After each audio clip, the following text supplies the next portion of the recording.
Good morning and welcome to the Black Mesa transit system.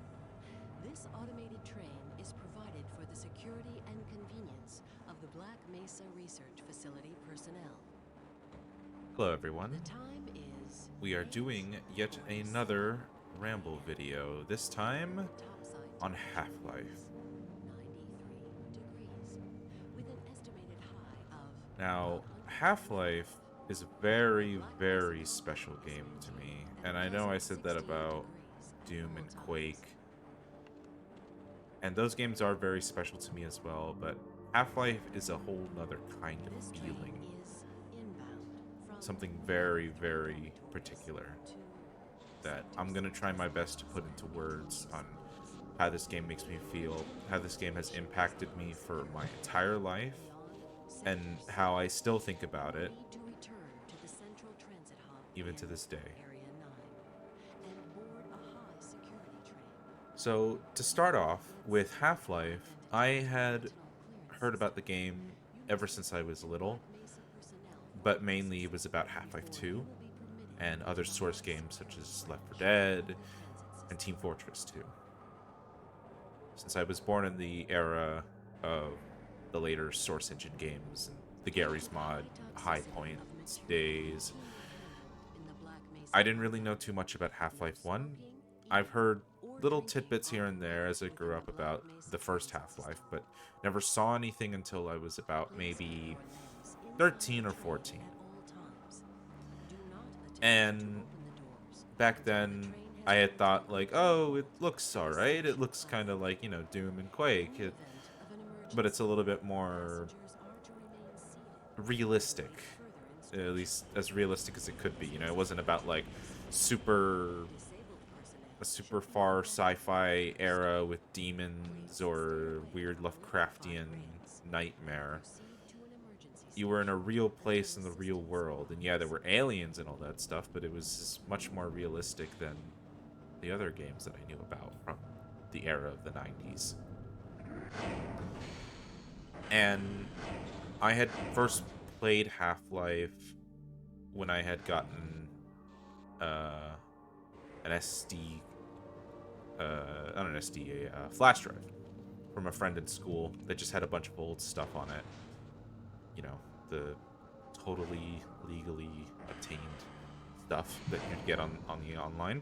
And Half-Life was on there, and I would just play it here and there while I was in school in my computer lab, and it was fun.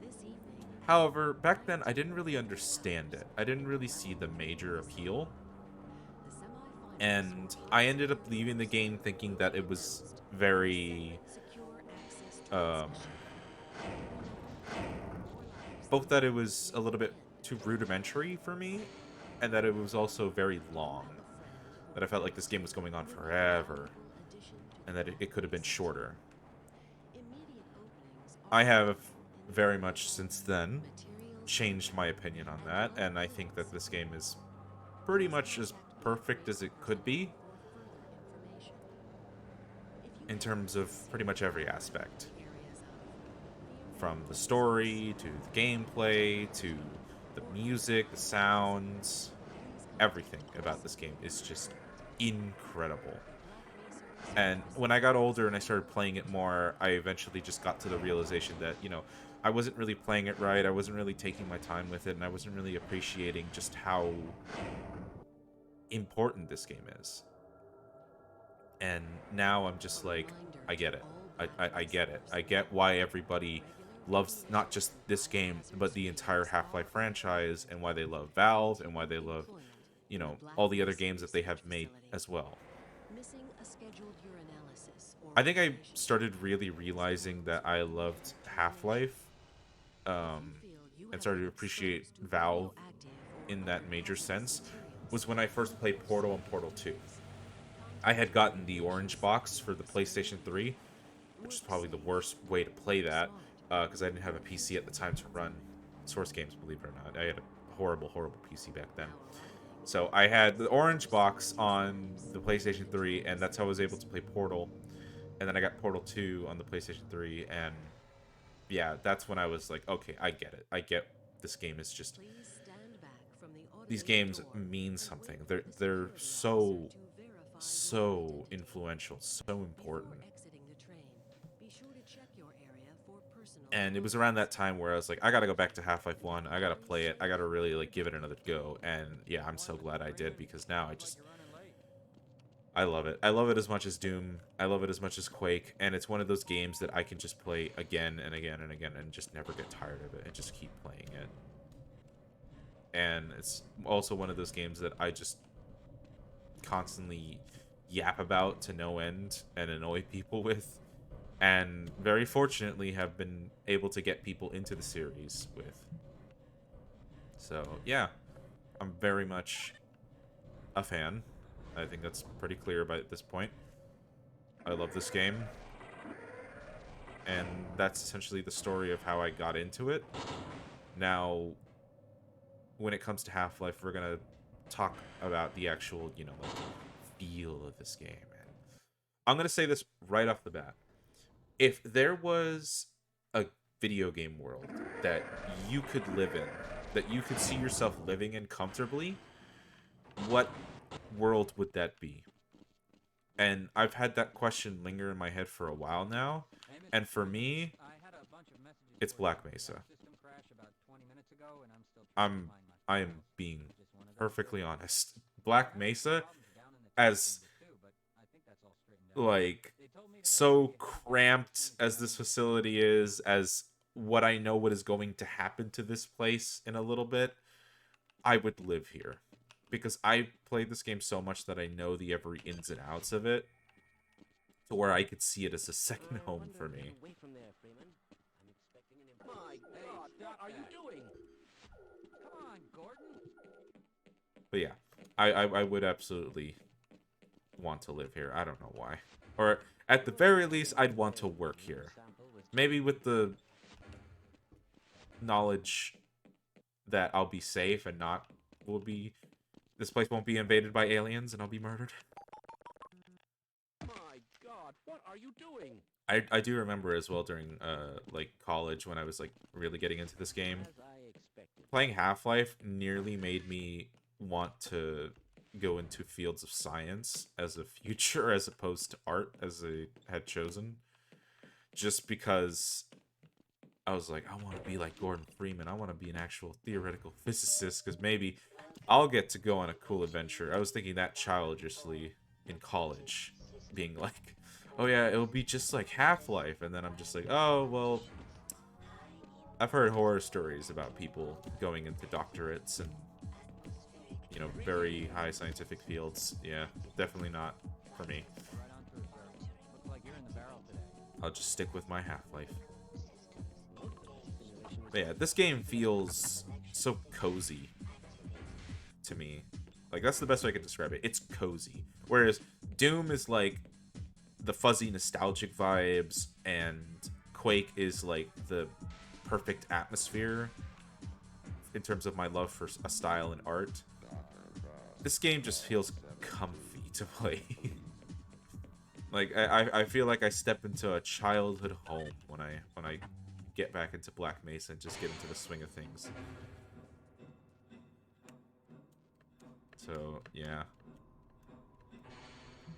and it's also just the way that the Gold Source engine is.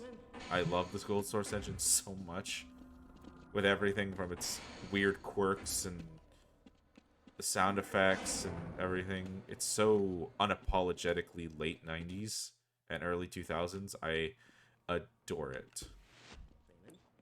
Ah, Gordon, here you are. We just sent the sample down to the test chamber. We've boosted the anti-mass spectrometer to 105%. Bit of gamble, but we need the extra resolution. The administrator is very And concerned as that we get a static comparative as these analysis people of the are, sample. I gather they like, they're went pretty to much some length. puppets with how They're waiting for limited their animations and mouth movements are. I love them. I can't get enough of the scientists. There's the amount of memes that people have made out of Half-Life 1 in recent years has just been the greatest. It's about to go critical. I'm glad that Half-Life 1 has made a sort of comeback in terms of like mainstream attention. game's gotta stay in mainstream attention, in my opinion, forever. So that people can just constantly know about it, and that people who haven't played it can play it, give it a go, because it's worth it. It absolutely is worth it.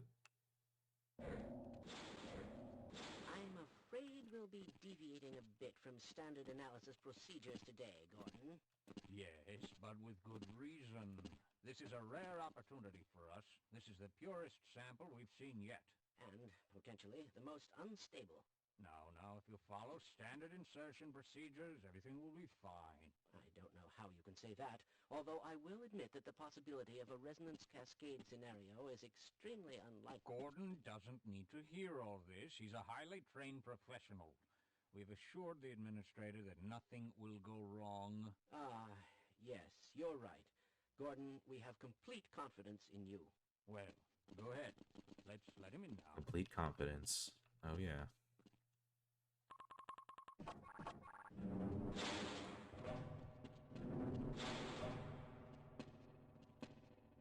Yeah, I guess we'll go down the list of the stuff that this game is so good at in terms of the feeling. I mean, the atmosphere is as good as it gets with a gold source game.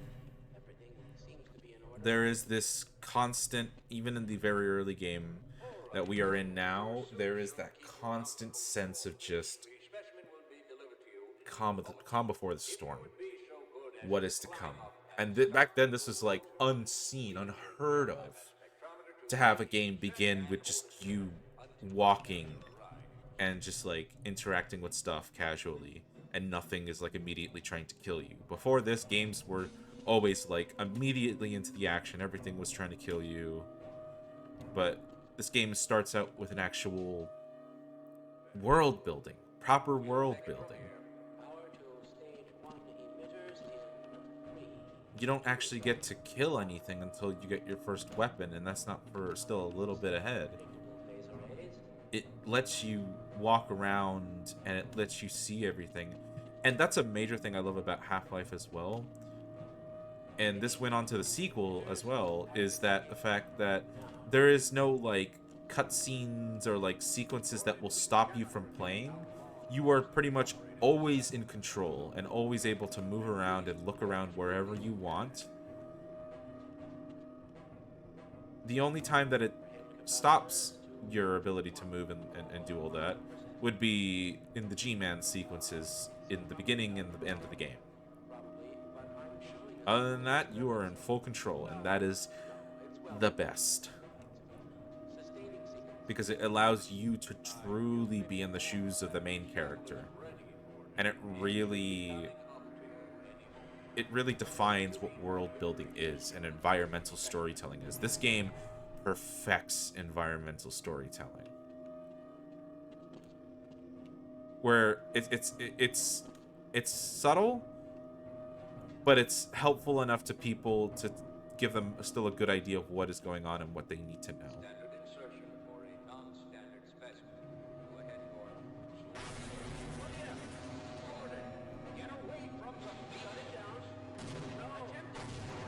I still also have to always question myself that Gordon being a theoretical physicist and having an MIT graduate, and his job is just pushing a cart. Pushing a cart, even in the late 90s, where probably a robot could have done that. But no, they need this highly trained professional to push the cart. And that's what causes this all, just pushing a cart.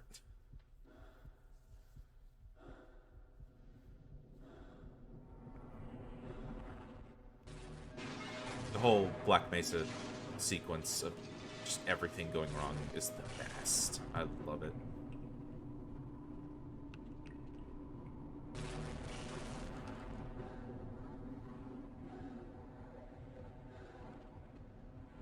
It's my boys, the Bordergons.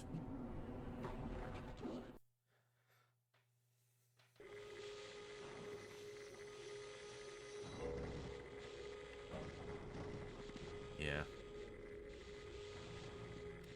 Even though everything is going horribly wrong and everyone's dead, there's aliens everywhere, I still wouldn't trade this place for the world to stay cooped up in and vibing.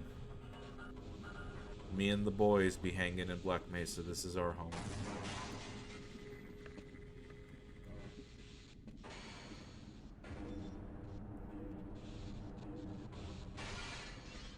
Music also really is something unique.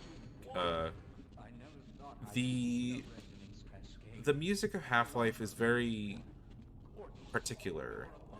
It's hard to describe, but like it's a perfect balance of like awesome bombastic action music for when the action moments warrant it, and the perfectly ambient parts when you just are walking around and looking at stuff.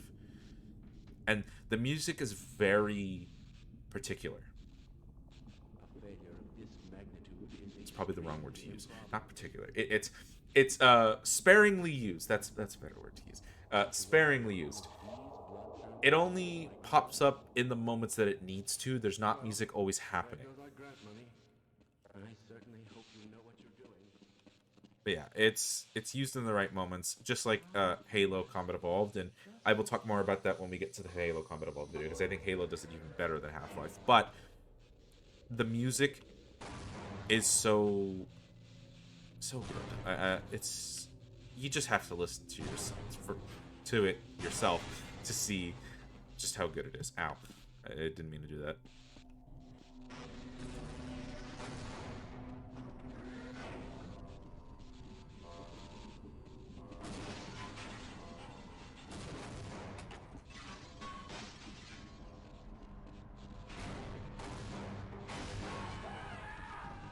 And following up with music, the sound effects.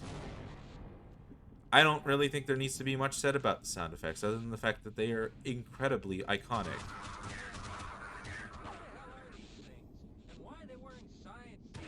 There was probably a game that I would want, like a game sound effects that I would want to define my life, and to be like, okay, your life is now going to sound like this game. Every little thing is going to sound like it. It would be Half-Life. I would never get sick of that. I would never get sick of hearing this.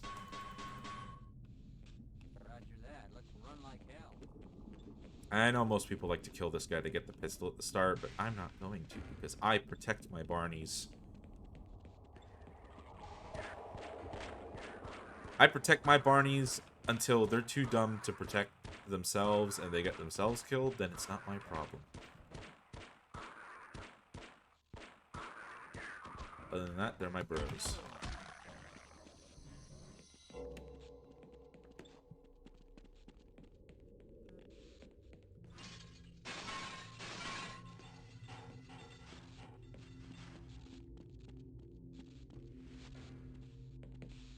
Level design and navigating these levels is also super important in a game like this.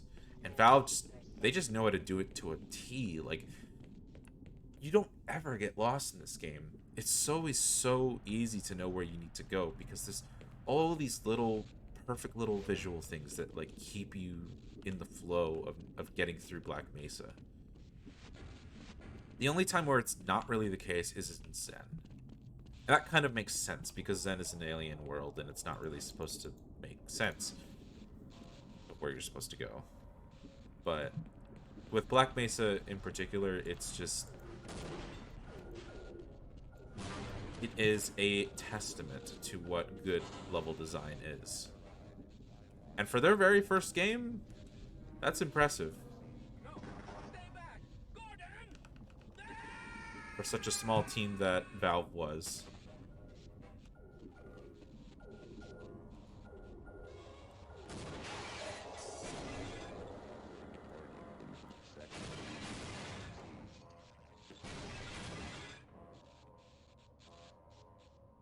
Now, while I protect Barneys and I save them as best I can, scientists can all die. They're just brainless apes. They get what's coming to them.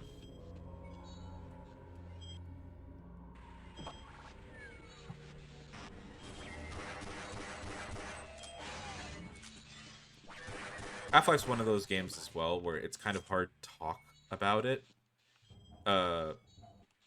Because it just, yeah, that happens sometimes. You just get stuck and the animation just go through.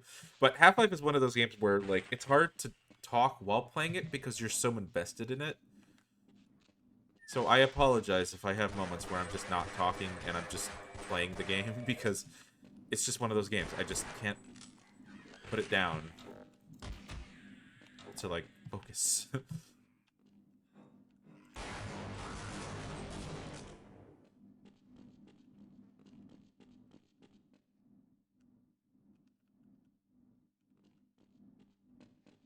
Fine.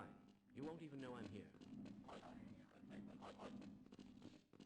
I do appreciate Valve for making this sort of remaster-ish re-release of Half-Life where it works a little bit better for modern systems.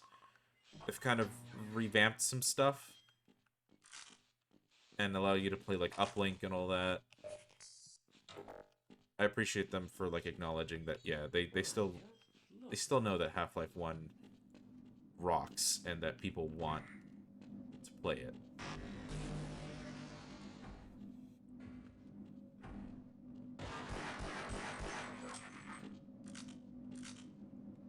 I am also playing on medium difficulty because, by golly, the hard mode, in my opinion, it's awful because all I can really tell from the hard mode of Half-Life is that the enemies are just spongier and that's it. And in my opinion, that doesn't really warrant playing on hard mode if the enemies are just going to be spongier and that's it. So I always play Half-Life and Half-Life 2 on medium difficulty.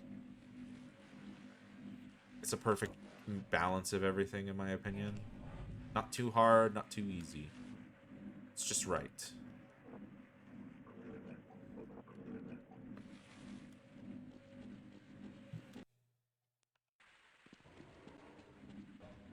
And Half-Life is a very good game to play after you've played Doom and Quake, because I think it's a perfect evolutionary point from those two games, where you can just see how things have changed over the years. Because Half-Life was made off of the Quake engine, pretty much. Quake 1 and 2. To make it what it is. And what an evolution it was. With how much more stuff you could do in it compared to a Quake game. Yeah, it's not as super fast and bombastic as Quake is, but there's so much more to do in Half-Life in terms of what you can interact with, in terms of what you can explore and see with your own eyes.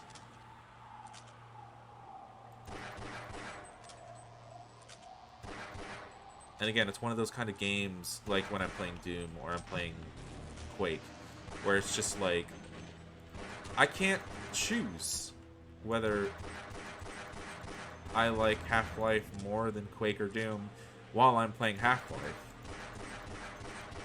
Because when I'm playing Half-Life, I just kind of feel like maybe I am loving Half-Life the most, and that Half-Life is the best game of all time. It's one of those games where it's just, this is the best thing ever when you're playing it. It's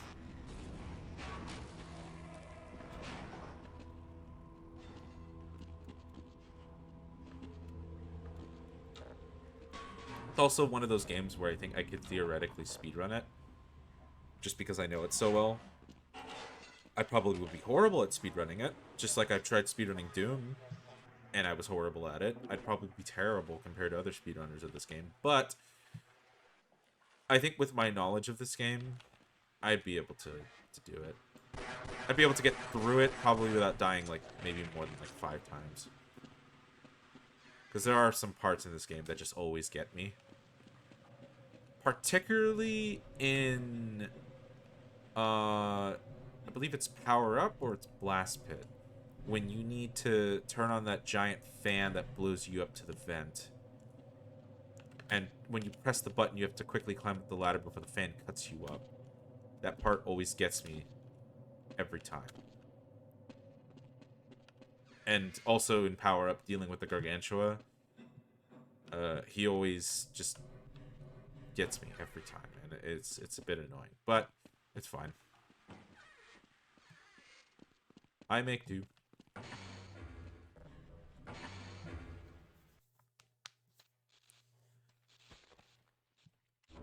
So, yeah, with Half-Life, one thing that I can also say about this game that always like really sticks out to me is the art style. Despite just, you know, the standard realism or the attempt of realism in 1998 that Black Mesa gets. The design for the aliens, the military, all the weird science stuff around here, all the sci-fi elements, it's really, really cool. And Half-Life was was the first game really to get me into the idea of exploring betas and like pre-builds and all the things that could have happened with a game in a final release but didn't get into the final release. Like, I love learning about the Half-Life beta and the Half-Life 2 beta and all that stuff, and just like all these ideas of what they could have put in but they never were able to, either because it wasn't fun or they just couldn't figure out how to successfully implement it into the game. It's just so cool. And I love all the mods of people like bringing in elements from the early builds and betas into the proper game. It's really cool. Half-Life modding community, very passionate, very dedicated, just like the Quake modding community and the Doom modding community. Major props to those guys that worked so hard just because they love these games and they just want other people to share in the love. You guys are the best.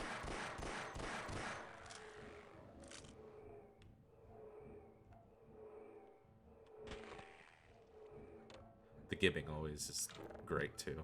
Chunky little giblets. The sound of just things exploding into little pieces. That is a carryover from the Quake days, and it's even more satisfying in this game than in Quake, in my opinion. I guess I might as well get this out of the way too, because I'm not really going to have a reason to talk about it. The multiplayer of Half-Life. Certainly not as iconic as Doom or Quake's multiplayer, but it's still important to talk about. It's still important to know its place because of what it led to, more so. Because it very much led to other more successful multiplayers, such as Counter-Strike and Team Fortress. Even though Team Fortress started as a Quake mod, and then that got turned into Team Fortress Classic, into Gold Source Engine, but yeah. Like, Half-Life Deathmatch isn't as well, like, known and well, like, played as compared to Counter-Strike and Team Fortress, like all the other cool side products of what it was. And I'll admit, I never really played either that much. I never played Counter-Strike or Team Fortress that much. I wish I did. I wish I was in that heyday of the early 2000s where people were playing Counter-Strike and Team Fortress a bunch. I wish I knew of it more so that I would have played it. I don't even know how I'm doing this. Shotgun for Vortigans. That is the rule. There we go.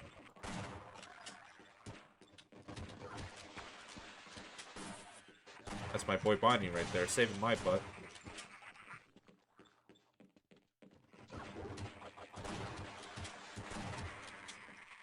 Look how good he is. Look how good a shot he is. The teammates actually matter in Half-Life when you get a fellow Barney to help you out. They kick ass.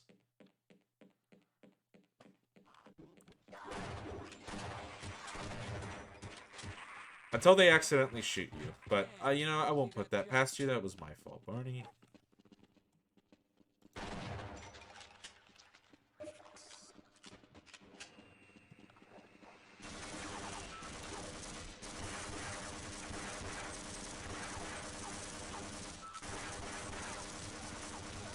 Oh no!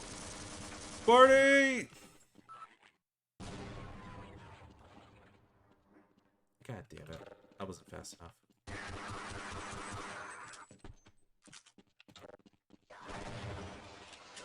Yeah, I'm gonna try to talk as much as just the first game as I can. I'm gonna avoid what I did in the Doom video where I just ended up talking about all the Doom games.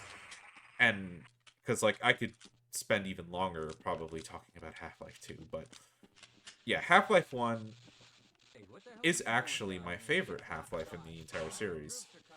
Because as much as I love Half-Life 2 a lot, and what that game did, there's something just so much more about the simplicity of Half-Life 1, where it's such a simple plot, and the gameplay is a lot more simple, that I just love more. I guess that's just more in line with me liking these older 90s games as compared to the 2000s stuff. But I guess I also just liked the Xen aliens, the Nihilith, more than I liked the Combine.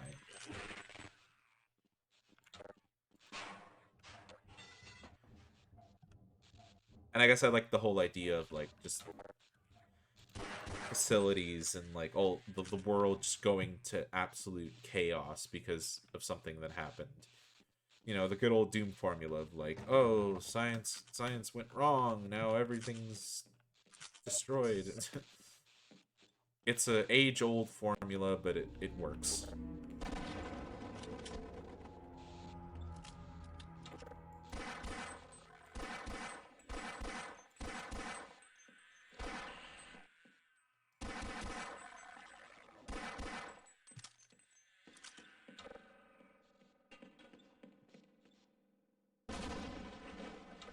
I would actually like to see more people play Half-Life Deathmatch, in my opinion.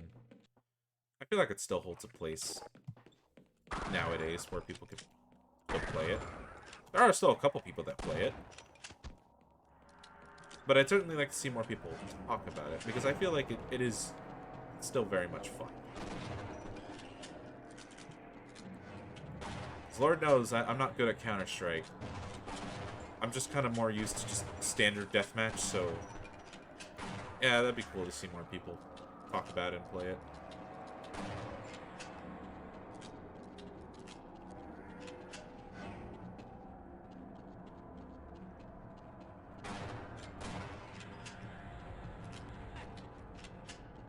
Oh, that was a little bit of an audio glitch there.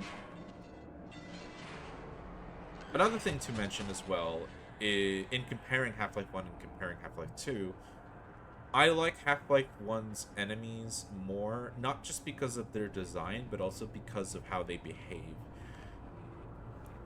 Because in Half-Life 2, the Combine are a little bit dumb. They kind of just rush you, for the most part. Sometimes they'll, like, show a little bit of clever tactics, but most of the time they're just kind of rushing you. And just walk right into the end of your shotgun barrel.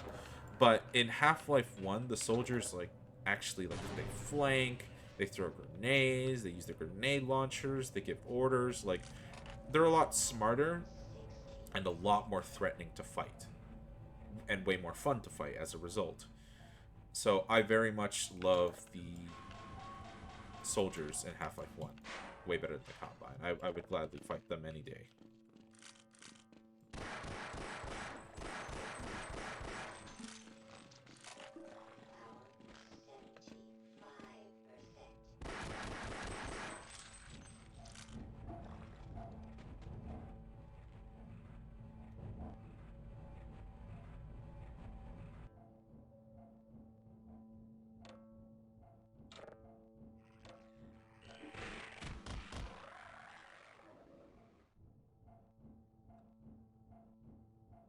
I guess another thing to talk about in terms of the feel of Half-Life would be just the sense of absolute total loss that people and Earth has against this invading alien force.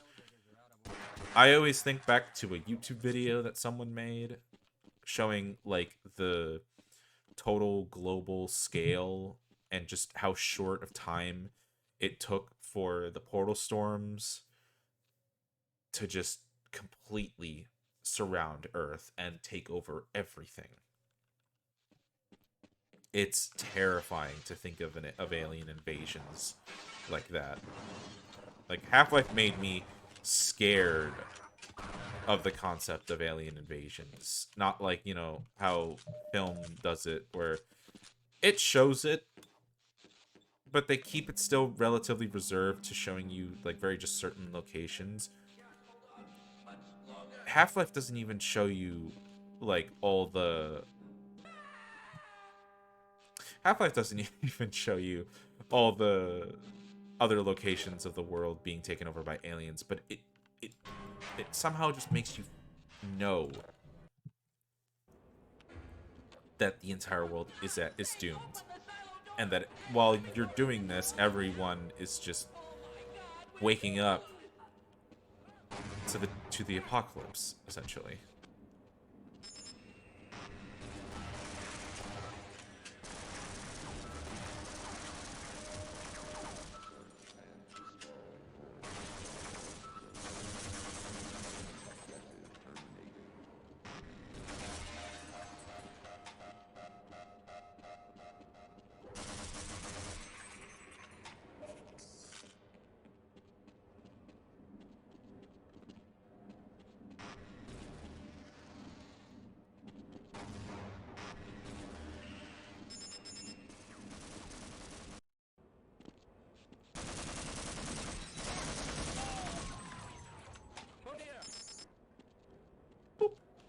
There we go.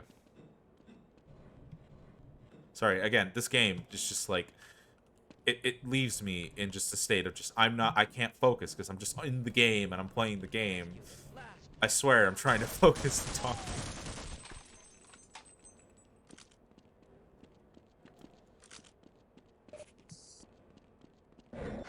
Yeah, what else could I say about this game? I mean, the impact that it left on me as a person definitely had me, it kind of spoiled me into seeing, like, modern games just in a completely different light than I saw them before. Because before then, I was just thinking, like, oh yeah, gaming is still great. Like, modern games are still awesome, and, like, we haven't really, like, gone into a dark age or anything like that. But with Half-Life and games around this era, I was like, man, now I see that there really was, like, a golden age, a silver age, and a bronze age. And at this point, we're out of the bronze age. At this point, we are in... what is worse than bronze? We're in a copper age, I guess? Aluminum age? Where things just aren't as refined, and especially things just aren't made with pure care. Say, apart from the occasional indie games that, like, are made with real care and love. But Half-Life is just one of those, like, lightning in the bottle games where everything just works and works well, and it's fun, and it's just, it never gets old. There's been very few games like that that just really capture that just timelessness. Maybe that is just it's a product of its time in every sense of the word, of the definition. That's why I guess I'm stuck always playing these type of games instead of moving on and playing the new big multiplayer hero shooter battle royale. I'm always just playing these games constantly, never getting sick of them.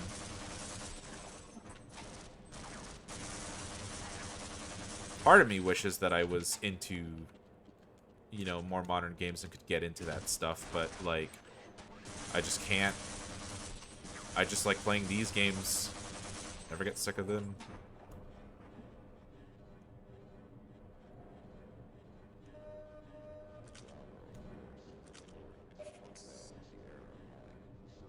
I guess while we're also on the topic of modern stuff, there is also I couldn't talk about Half-Life without talking about the remake, Black Mesa. That is very much an awesome remake that I highly recommend anybody who hasn't played it to play. Certainly play Half-Life 1 first, but play Black Mesa after to see how a modern take on it really can be like, because it really works. Oh, that was weird.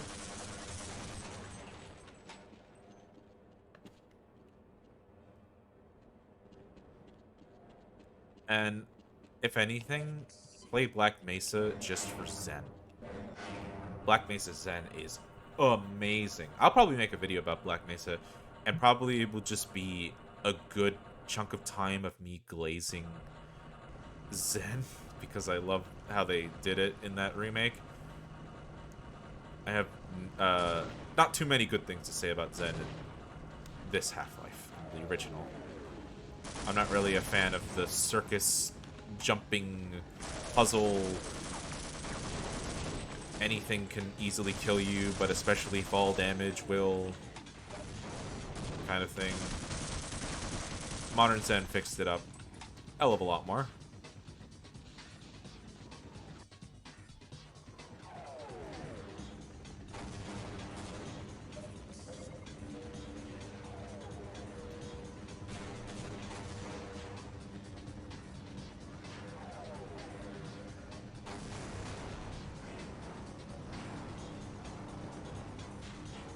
Waiting for the boys, waiting for the boys.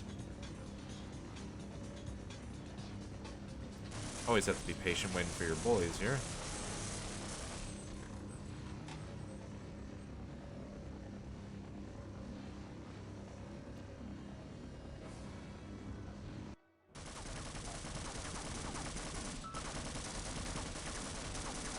Now let's see if I remember this path correctly and where to go. So it's bottom, and then middle path. Let's see if I'm correct.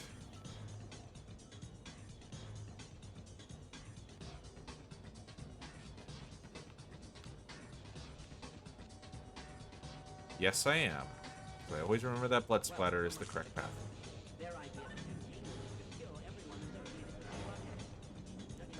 I also like how you could technically go on a genocide spree in Half-Life. It's not like Undertale where it's actually going to affect the story or anything like that, but you could theoretically kill everybody that you see. It'll just make Gordon feel like a monster instead of the savior that he ends up being portrayed as in Half-Life 2. And I guess that's one thing that kind of sucks about Half-Life 2, is that in Half-Life 1, you really are a protagonist that you can fit into anything, into any kind of person. Because there's nothing really narrating you or, like, defining you in Half-Life. You're just a guy. All you know is that you're a theoretical physicist, you caused the resonance cascade inadvertently. But you could be this, you know, savior of humanity that tries to save everyone and get out alive. Or you could be this horrible killer that just kills and massacres everybody. And you're just as bad or even worse than the people that you are fighting. The people and the enemies that you're fighting. And then Half-Life 2, you're just immediately always seen as the guy who saved everybody's lives. You're the hero, Gordon. My opinion, this is my headcanon for Gordon. I like to think that Gordon faked his degree. Like, it was totally faked. And he just made an excuse just so that he can get higher pay, or maybe that he can get away from home and go somewhere else to live. And he wasn't expecting this at all to happen. But he also secretly, unbeknownst to anyone, has a really, really good, like, athleticism, and is also very well trained with firearms, which is why he's so fast and why he's, like, actually good at killing people. Dude's just secretly like a Navy SEAL who just didn't want to work for the job of being a scientist. He was like, ah, it's too much work.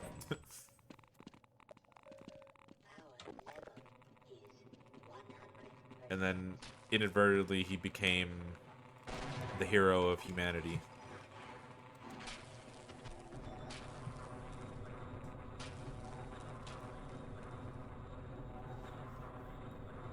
You see, even in these more dangerous spots of Black Mesa where there's like toxic waste and everything is being broken, I could still just sit here and just be like, yeah, this is fine.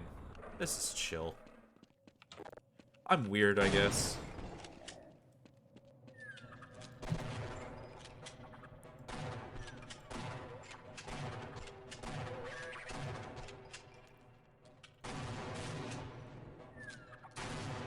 Another thing I really commend Half-Life 1 and the Gold Source engine in general for is the fact that it never breaks in ways that is like bad or disappointing.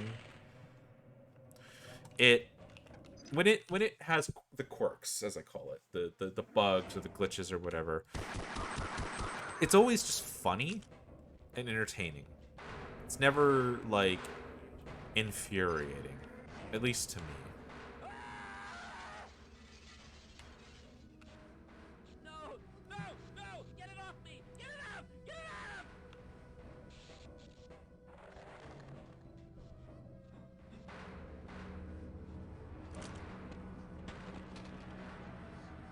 Ah, this part always gets me. It took me forever to realize that this dude is blind and that you have to get through him through his hearing by throwing grenades around.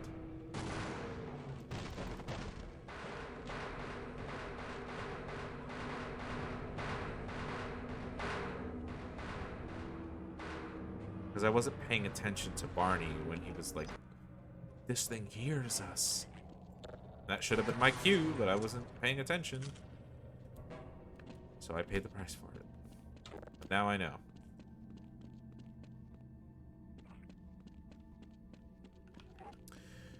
Now, given the fact that I have gotten a ton of... Oh, I don't want to say a ton, but to me at least, it's a ton of views and comments on Quake video. I would love to hear your guys' opinion on Half-Life. More particularly, what your story is with Half-Life. Because I feel like everybody has a very unique story to share about Half-Life. Like, how they grew up with it, what it means to them. I'm really curious about hearing that, because I love hearing people's, like, stories about, like, how this certain game really, like, shaped them. Because in terms of games that shape people and inspire people and influence people, I don't think it gets any better than Half-Life.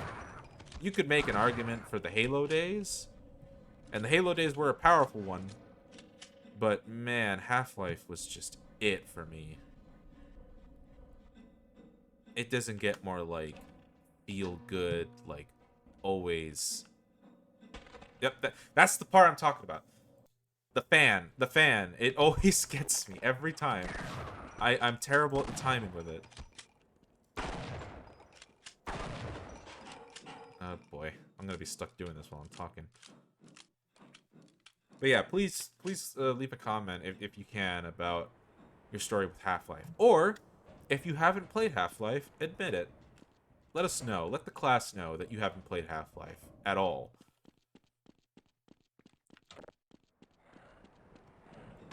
And use this as a reason to play the game. It goes on sale. When it does go on sale, it's really cheap, but it's not that much. It's like, I'm pretty sure it's like $10. Instead of picking up a DoorDash order for like 30 bucks, take 10 out of your wallet. Play Half-Life. Play Half-Life 2 after. And then Portal. And then it should be 0. Just play them all. There you go. Now I did it right. Now we're good.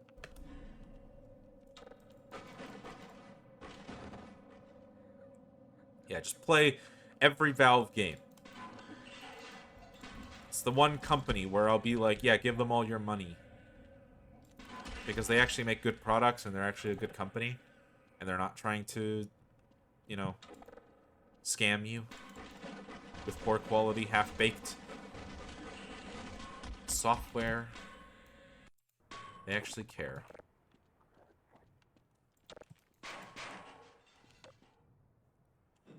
Is it too late? Am I too late to the party to say that, you know, Half-Life 3 win?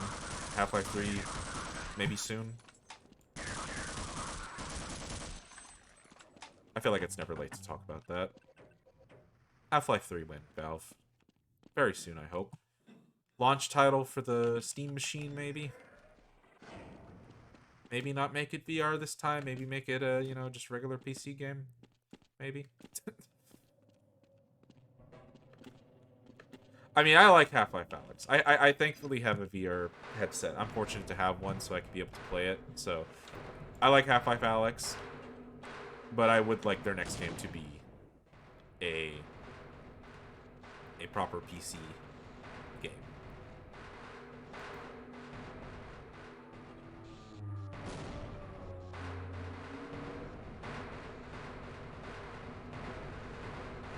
And I know it's never going to live up to the hype. But I have faith that it's still going to be very good. Because I trust Valve. It's very, very hard for me to say I trust a company, but God's sakes, I trust Valve. I trust Valve on making an actual quality product.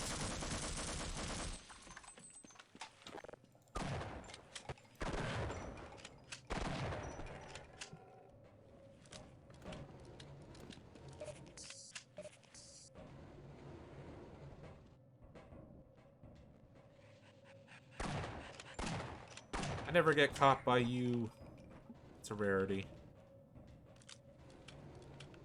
But yeah, like out of all the games, I think Halo and Half-Life are gonna be the ones that I would want to like see comments of the most from people to talk about. Because the Halo and the Half-Life community are, I think, are the best ones. Because there's so many good memories and like theories and like side conversations that could be made with those as compared to Doom and Quake. So, yeah, please, if you can, leave a comment. I would love to hear your stories and see your experiences.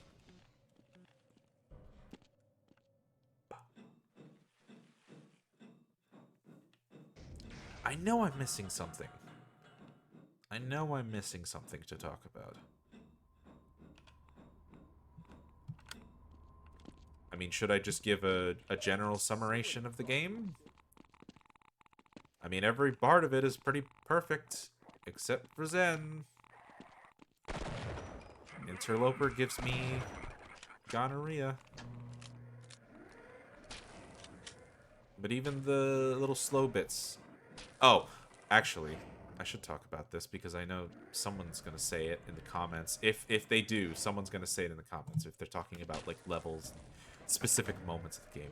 On a rail, people who complain about on a rail and being like, oh, this sucks. It's just the part of Half-Life just slows everything down. On a rail is not that bad. You guys are being overdramatic.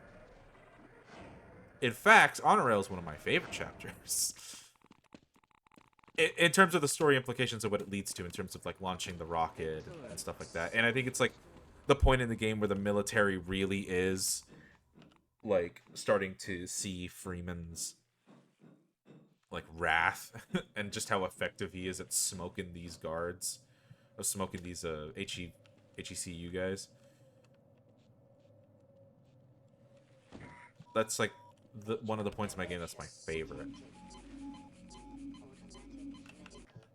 In terms of my actual favorite moment of the game, I think it would have to be Forget About Freeman. For as short of a chapter as that is. Surface Tension, but mainly Forget About Freeman, is my favorite point of the game because that's the point of the game where you really get to see... And Black Mesa did a really good job of like, expanding on this. But Forget About Freeman is, like, the point of the game where you really see that everything has gone to crap. The military is now pulling out. and the aliens are just everywhere, and Black Mesa is just a lost cause. That's what I love. That's the part of Half-Life I love the most. Is like when everything has just actually gone more to shit than it already has, and you're just like, man, I gotta get out of here.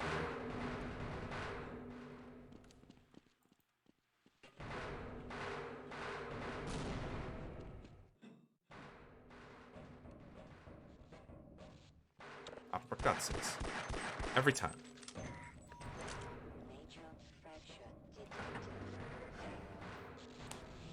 Yeah. Half-Life good. Good game. Play Half-Life if have not played Half-Life. If have played Half-Life, play Half-Life again. It's always this good time. I think this is a good point to stop the video. Marking these tentacles. I appreciate everybody who has watched and liked and commented and subscribed even. You don't have to, but it's really appreciated. I'm happy that I've gained a little bit of attention, even though it is a little bit scary. That I'm like, where did you all come from, guys? But yeah, very, very happy for that. And I'll try to be a little bit more consistent with content and try to make more videos as best I can, talking about more games that I love. Probably next video will be about Halo. I'll be talking about Combat Evolved, but who knows? Things might change. But yeah, I appreciate everybody watching. I appreciate if you comment, like, or subscribe if you do. And yeah, till the next video.